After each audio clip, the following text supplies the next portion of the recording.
Luke is prepared for the weather. He's got his toboggan on. He's a true. This is a true Seminole fan here. We don't have to ask him if he likes Florida State. No, we know that. Listen, he's been committed forever. He's told Georgia to get out of here with their offer late in the process. Luke, how does it feel to finally be an FSU Seminole, man? Oh, it's awesome. It's awesome. I've been waiting for this day to come. I've been counting down the days to finally become a Seminole, and I'm just so excited that it's finally here. Now, what was your favorite part of today? I mean, it's a big day for you and your family, and I've known your dad for a long, long time. But what was the day like for the family? How much sleep did you get last night? How many of the guys that you are teammates with have you talked to today?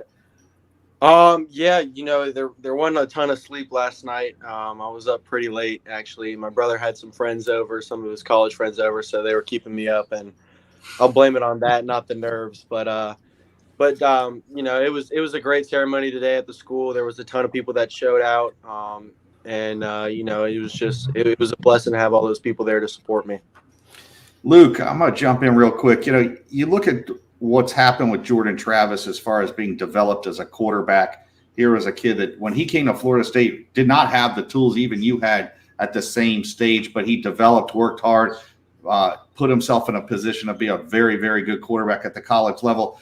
That development, how important was that to you and your family when it came to Coach Norvell and you picking Florida State?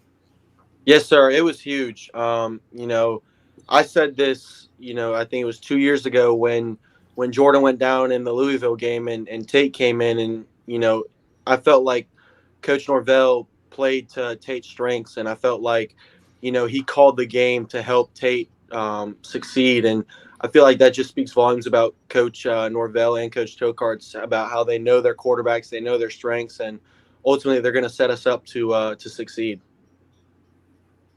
Nick? Now, right, so you had a great junior year. I've watched the tape now. Obviously, because you didn't need to be recruited, you didn't post as many huddle highlights for your senior year as you did your junior year. But where do you think you got better as this year went along?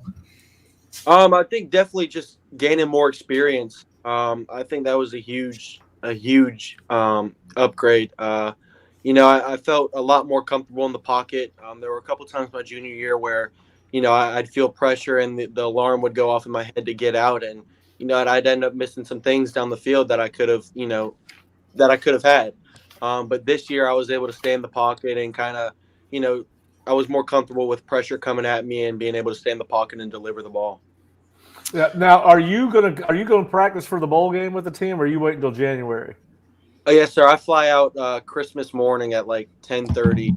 I'm flying to Miami to meet the team. Well, that's a pretty good way to start college. Yes, sir. A trip to Miami for a bowl game. That's pretty good. Mom's not too happy about the Christmas day. Welcome to Miami. Yes, yeah, sir. well, I guess, I'm sure your dad might like to join you in Miami and you bring the whole yes, family. Sir, definitely. But so your mom's, what time do you have to leave on Christmas Day?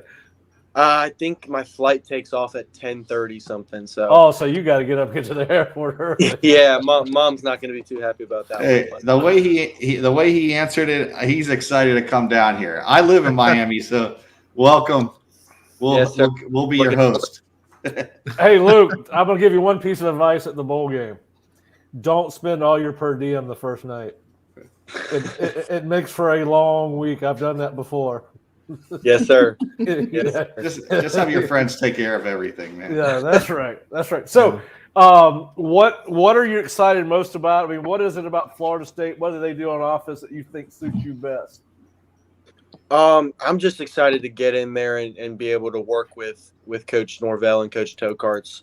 I feel like the offense that we run, fits me super, super well. And I'm just excited to be able to go in there and compete every day and get better and better in practice. And, hopefully, work my way up the depth chart and work my way to become a starter. Now, you kind of became the spokesperson for this class.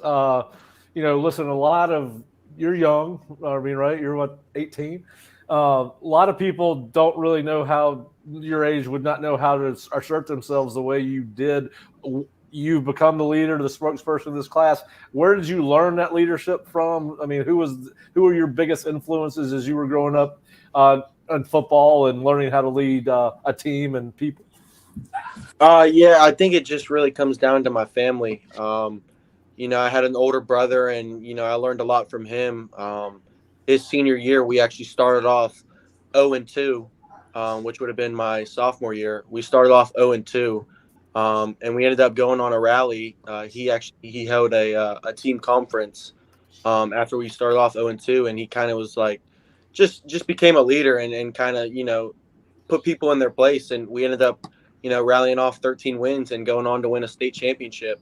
Um, so yeah, I mean, I definitely look up to him when becoming a leader, and then also my dad. He's been a great leader. He's coached me through little league and middle school, and so I've kind of just learned a lot from the both of them. All right, so I've got another question I want to ask you because all right, so we were asking some of the recruits that were in official visits this last weekend about you and Cam, and they kind of said Cam was kind of like the father figure. He's kind of more. Yeah, he's like an old man. Yeah, and they kind of said, well, and then one of the comments was, you wouldn't think that Luke acts the way he acts. So what do they mean by that? Are you kind of gregarious and? I mean, I don't know what he meant by that. I don't mean to embarrass him, but it seemed to me that what he was trying to say is that you have a lot more personality than most people would know. Yes, sir. I'm just, to be honest with you, I'm a little too hyper at times. Sometimes I don't know how to tone it down. So, I'll go roughhouse with people and mess around and tackle people in the most random places just because I feel like it. So that's probably what he's talking about. Are you sure you should be playing quarterback then? It sounds like you should be playing defensive line.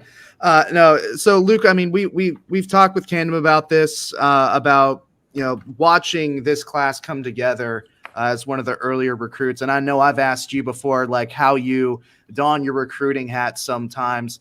I know you said you were a little anxious last night, but just to sit there today, and I'm sure you were busy, but watch this entire class come together.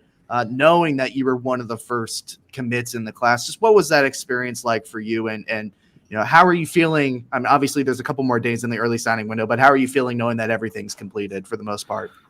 I mean, I feel great. I think that, Coach Norvell and the entire staff, have put together a great recruiting class. I think that, everyone who's committed and, who's a part of this class and who has stuck with this class this far, we all kind of have the same mindset of, we want to go in there and we want to earn it. We don't expect anything given to us. And we kind of all have that same type of mindset. Not really knowing a whole lot of dudes in the beginning, like we all came together and like, I feel like right now we're already like super, super close as a class, which is just going to help us along down the road. And, I'm just super excited to get to work with these dudes that are coming in and, I feel like the future is bright.